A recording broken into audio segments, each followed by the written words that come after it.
Maintenant qu'on sait vraiment de quoi on parle, on va pouvoir vraiment rentrer dans le vif du sujet. Alors, comme je vous l'ai dit, le thème principal du roman, c'est vraiment l'art. D'ailleurs, de nombreuses pages sont consacrées à la dénonciation du milieu de l'art contemporain, qui est, selon Rouchet, ni plus ni moins qu'une arnaque. Pour lui, c'est vraiment l'idée de faire semblant de produire du sens dans un monde qui n'en a déjà plus beaucoup. Et puis il y a une scène dans le livre sur laquelle on va revenir un peu plus en détail. Le peintre et Platon commencent à prendre des objets comme des marteaux, des couteaux, des seringues et les trempent dans un pot de peinture dans l'idée d'aller les exposer. Le peintre explique à Platon, un peu naïf, que l'art contemporain n'est qu'une arnaque et que le plus important, ce n'est pas l'objet, mais le discours. Et rapidement va s'engager une course à la subversion. Et ces objets de la vie quotidienne qu'il peignait en rose ne suffisent plus.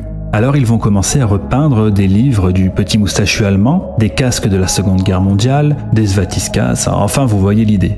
Alors, il faut bien comprendre que l'art postmoderne, tel qu'on le connaît aujourd'hui, est issu du traumatisme de la Seconde Guerre mondiale, et que la beauté classique a fini par être associée aux heures les plus sombres, et ce qui en a découlé, c'est finalement un dégoût pour la beauté. Il fallait donc défier la beauté, et ainsi ne comptait plus que la subversion. Et finalement, la subversion a fini par devenir la norme, et quasiment un critère essentiel pour qu'une œuvre puisse être considérée comme de l'art.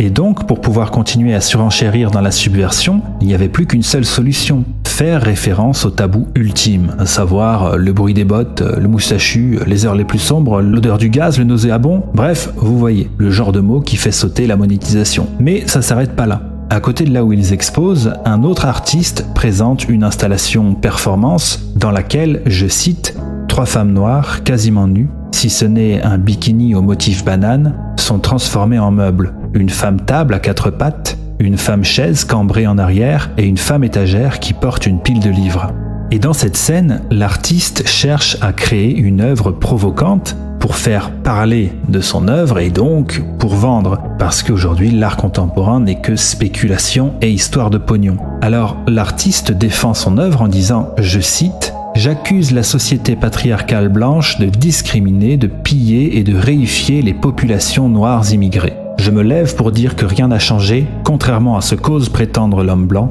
et que les choses doivent encore bouger. » Et là, on va assez loin dans l'ironie parce que l'œuvre est à vendre, donc ce n'est ni plus ni moins que de la vente d'esclaves. Alors après ça, le peintre doit surenchérir dans la provocation et va pousser la foule à faire des saluts haine. Et malheureusement, je ne peux pas vous dire ce qui se passe ensuite parce que ça va vous en dévoiler un peu trop sur l'intrigue. En tout cas, c'est une dénonciation très habile de l'art contemporain, de son hypocrisie et surtout de son incapacité totale à être véritablement subversif. Et ça, c'est non seulement la grande frustration de l'art gauchiste, mais aussi ce qui pourrait provoquer sa chute. Parce que pour être subversif aujourd'hui, pour choquer, pour surprendre, vu à quel point tout a déjà été fait, il faut en quelque sorte revenir à ce contre quoi l'art postmoderne a été mis en place à la base.